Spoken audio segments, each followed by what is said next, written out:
They insist they are innocent, but there's a huge problem. Their own voice tells a very different story. Tonight, 13 Investigates has powerful evidence that police are using to keep violent criminals in jail.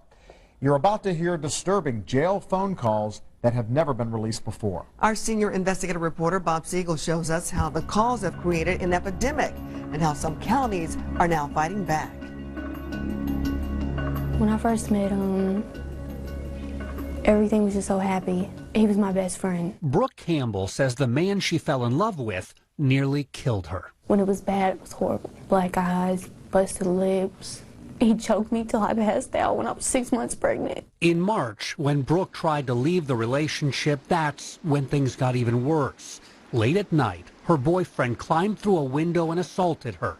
And 2 weeks later, he came back again. He beat me until I had a concussion and I was unconscious. He was just beating me for hours. Police arrested Trey Boyette for the vicious attacks. He faced 15 felonies and years behind bars. With her boyfriend in jail, Brooke thought the abuse was finally over, but it wasn't. Hello, this is a prepaid call from an inmate at the Marion County Jail. A new round of assaults came by telephone. From inside jail, Boyette did what many inmates do. He contacted his victim in a desperate attempt to influence the case's key witness. You gonna try to get me out of here? No. Why? Look at what you did to me. Please get me out of here. Please. Man, don't go to court. Don't go to court. Yeah, don't go to court. What? Don't come. Man, just don't come. I'm coming. Why? I have to. You don't have to, nothing. Yes, I do. Man, you don't have to come. I love you. I love you. I said I love you, bro. He called just about every day, and one phone call was, he loves me. The next one was, you better not come to court. He was basically just clouding my thoughts. I didn't know what to do. What Brooke did not realize is someone else was listening. You did this. I know I did. The Marion County Prosecutor's Office monitored Boyette's phone calls and discovered a mountain of evidence. The value of those calls is phenomenal. I really love you. I'm sorry. Like I said, it's tough love. I'm sorry. No, I shouldn't have done nothing to you like that. Now we had recordings with admissions and with attempts of the offender to get the victim not to come to court. This is a game changer. Absolutely a game changer. That case never had to go to trial because of the information that was provided in the jail calls. Linda Major prosecutes domestic violence cases in Marion County. She got a 3.5-year prison sentence for Boyette with help from his own phone calls. She hears these kinds of calls all the time. All I'm asking you is, do you want me home or do you want me to go to prison? Where violent offenders try to manipulate their victims into not testifying against them. This is going to ruin the rest of my life. This is going to ruin me. And I can't do nothing about it in here. If I was out there, I could hold you, I could kiss you, I could show you, I could do whatever it took. This defendant called his victim over and over and over again. 600 plus times. More than 600 times in one case? Yes, they will do whatever is necessary to try to avoid accountability. Do these phone calls actually work? Oftentimes they do. They know exactly what to say and how to say it. Prosecutors estimate each year in Indiana, thousands of offenders go free, back on the street to offend again, because their victims are coerced into not testifying.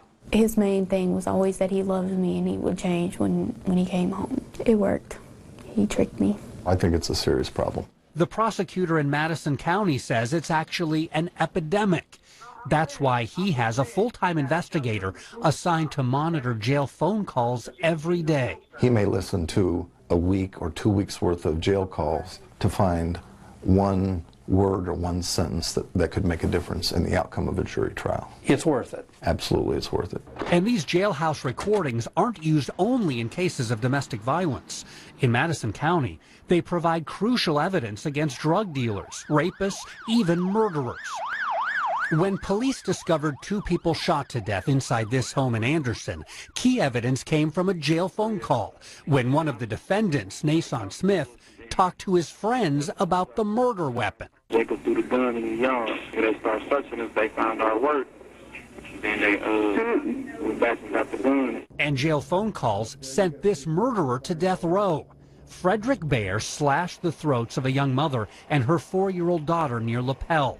He tried to avoid the death penalty by claiming mental illness, but the prosecutor used jail phone calls to show the killer's mental illness was just an act, and that he was trying to trick a jury into sending him to the state psychiatric hospital in Logansport. Logansport, that's what I'm shooting for. The way I write my letters, the way I carry myself, I'm not a dummy. They know this. I got a college education. They know that I'm not stupid. You do sometimes hear what they're saying and you go, can you really believe he just said that? So why do inmates say such incriminating things on the phone? After all, every jail call they make begins with a message like this. This call is from a correction facility and is subject to monitoring and recording. The truth is, in some counties, jail phone calls are not monitored at all. And even in counties where they are, only a fraction of them are actually screened. So inmates are willing to take the chance. Most of them believe that they will get away with it. And even if inmates are caught, the penalties are relatively light, usually 6 months in jail. That means trying to coerce a witness brings little risk for defendants already facing serious charges. The risk that you're taking isn't significant in relationship to the amount of time you're facing on the charge. So I believe that they weigh the pros and cons, and for many of them, they simply don't care. These prosecutors want that to change, with tougher penalties for inmates who try to influence witnesses. It definitely needs to change. Brooke agrees. She's seen firsthand how these jail phones can be used as weapons to target victims all over again. It's not safe that there's such little punishment for that. It's just not safe. Man, don't go to court. Don't come. Indiana has one of the weakest penalties in the nation for intimidation of a witness. In many states, the penalty is 4, 5, even 10 years or more in prison. Here, it's just 2 years max, usually only 6 months.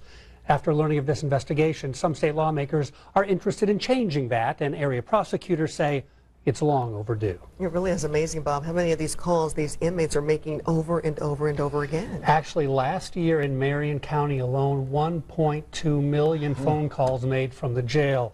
If you are aware of an inmate who's using jail phones to intimidate or to influence a witness, call your county prosecutor's office to report the date and the time so that they can investigate. All right, Bob, thank you. We appreciate it.